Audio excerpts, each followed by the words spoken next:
आमच्या दाढीवाल्याने एक नारा दिला, अबकी बार 400 पार।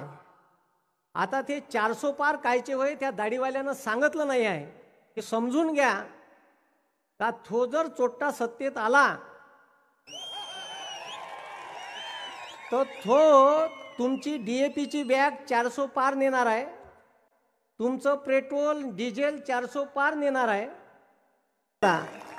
याने एक नारा दिला आमच्या देशात या आया बहिणींच्या शिक्षणासाठी, बेटी बचाओ आणि बेटी पढाओ। इतका ढोंगी आहे या का त्या मणिपूरमध्ये जाती जातीत भांडणं लावले, 2 महिने झाली दंगल पेटली। ह्या त्या दंगलीवर बोलून नाही राहिला आणि ह्या बोलून काय राहिला दाढीवाला, इस्रायल पॅलेस्टाईन विवाद। दुसरा तो चर्चा तिथं फोन केला म्हणते मी, कुठं रशियाच्या पंतप्रधानाले पुतिनले, युद्ध थांबवलं 1 दिवसासाठी, भारतातले लोक बोलावले। एवढा डेरिंग याचं याच्या म्हणण्यानं युद्ध थांबते आणि तो चर्चा त्याच्यावर करून राहिला। 57 दिवसानं बोलला ह्या मोजून मणिपूरवर 36 मिनिट 36 सेकंद। अरे तिथं 2 महिने इंटरनेट बंद होतं, त्या स्त्रीची नग्न धिंड निघाली, इंटरनेट चालू झाल्यावर तिचा व्हिडिओ व्हायरल झाला। जर तुम्हाला तुमच्या आया बहिण्यांची नग्न धिंड काढणारा भारत पाहिजे असेल तर त्या दाढीवाल्याला मतदान करजा, नाही तर महाविकास आघाडीला इंडिया अलायन्सच्या एक उमेदवाराला सक्षम करा आणि त्याला निवडून आणा। इतकं बदमाश आहे। अरे याची हद्द केव्हा पार झाली का या देशाचं नाव जगात रोशन करणाऱ्या, ऑलिम्पिक मेडल मिळवून देणाऱ्या या देशाच्या खेळाडू म्हणते का आमच्यावर या ब्रिजभूषणनं लैंगिक अत्याचार केला, त्याले तर पार्टीतून तर काढलाच नाही, त्याले कुस्ती महासंघाच्या अध्यक्षपदावर तसाच ठेवला। यायनं ठेवला का नाही ठेवला? आणि म्हणजे हे देशावर त्यानं आंदोलन केलं 26 जानेवारीला, त्याले पोलीसवाल्यानं वरून आदेश आले, मारलं त्यास, म्हणजे गोल्ड मेडल मिळवून देणाऱ्या लोकायले। त्यानं जेव्हा अर्जुन पुरस्कार वापस केला तेव्हा सरकारले जाग आली आणि त्याले पदावरून काढलं आणि बरं निवडून कोणाला दिलं, त्याच्या सोबत्याला दिलं कुस्ती महासंघाच्या अध्यक्षपदी। इतके बदमाश आहे।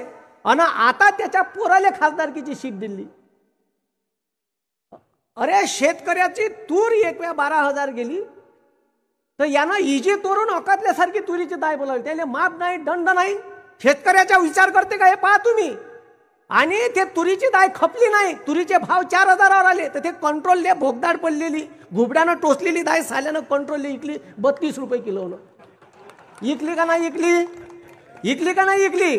2021 ले कास्तकाराचं सोयाबीन गेलं होतं 11-12 हजाराले।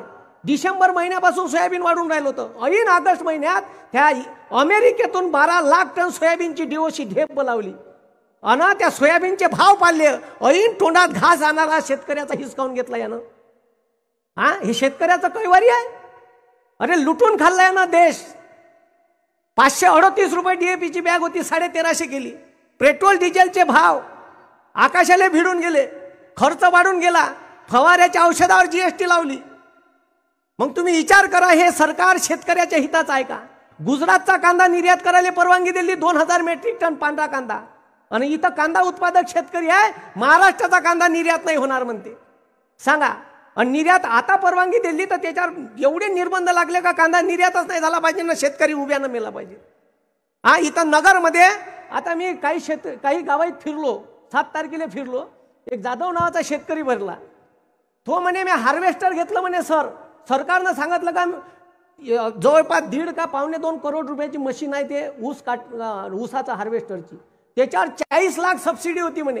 हे विखे पाटील ते मंत्रालयाचे मंत्री आहे असं त्यांनी मला सांगितलं। तर म्हणे आम्ही ते सबसिडी मिळवण्यासाठी मंत्रालयाच्या एरझऱ्या मारल्या पण सबसिडी नाही दिली म्हणे।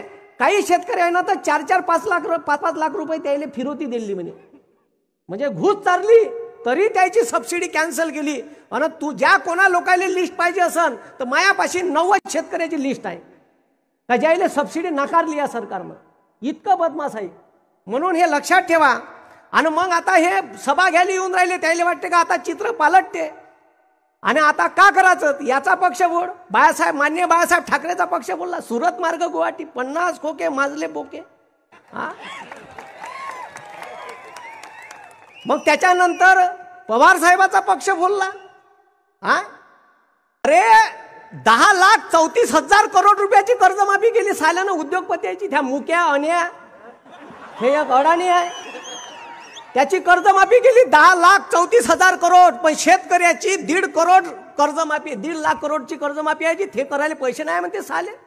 पण महाराष्ट्र भारताचे कृषी मंत्री होते पवार साहेब, तेव्हा भारताचे पंतप्रधान होते 2009 मनमोहन सिंग, त्यांना 72,000 करोड रुपयाची कर्जमाफी केली. या तुमच्या इकडे आता मी फिरून राहिलो, कोणाच्या शेतात द्राक्षाचे द्राक्ष आहे, कोणाच्या शेतात फळबागा आहे. मग त्या डाळिंबाच्या असो, पेरूच्या असो, ठीक आहे, त्याच्यानंतर केशर आंब्याच्या दिसल्या. हे फळबाग लागवड योजना कोण्या माणसाने सुरू केली, ज्याच्यावर सबसिडी दिली का शेतकरी लावा, तुम्हाला पर एकर सबसिडी, ड्रीप इरिगेशनले, सिंचनाले ते स्कीम चालू करणारे माणूस या महाराष्ट्रात शेतकऱ्याचा विचार करणारा एकमेव नेता आहे आदरणीय पवार साहेब. ते आमच्या काळात आमच्या डोळ्यानं पाहिलं म्हणून सांगून राहिलो. हे का सांगते, त्या दिवशी भाषणात बोललं मंगळसूत्र. अबे तुझ्या बायकोच पाहिलं पहिले, तुला कुठं टाकून ठेवली. अरे सिलेंडर 430चं सिलेंडर महाग वाटे, त्याला 1130 नेलं. काही मुख्यमंत्री असे आहे का भगवे कपडे घालून बसले, लेकरच नाही तर त्याला महागाई का भेंड समजणार आहे. अरे बरोबर आहे का नाही, आम्हाला विचारा, आमचे लेकर आहे, प्रपंच आहे, महागाईचे चटके आम्हाला समजते. तुम्ही बायका टाकल्या तुम्हाला काय भेंड समजणार आहे, महागाई महागाई. उत्तरचं कॅलेंडर दक्षिणेत आणलं.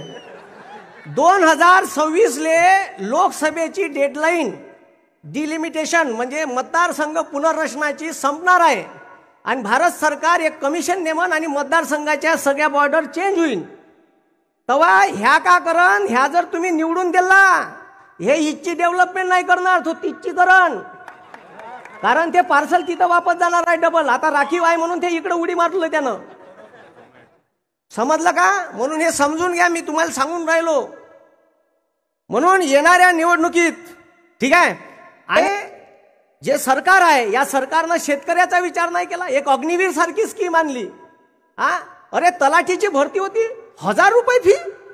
अबे कलेक्टर 100 रुपयात होते भारतात, तुम्ही तलाठी बनवायची फी 1000 रुपये आकारून राहिले. आम्ही सांगून पिसाळून गेलो यायले.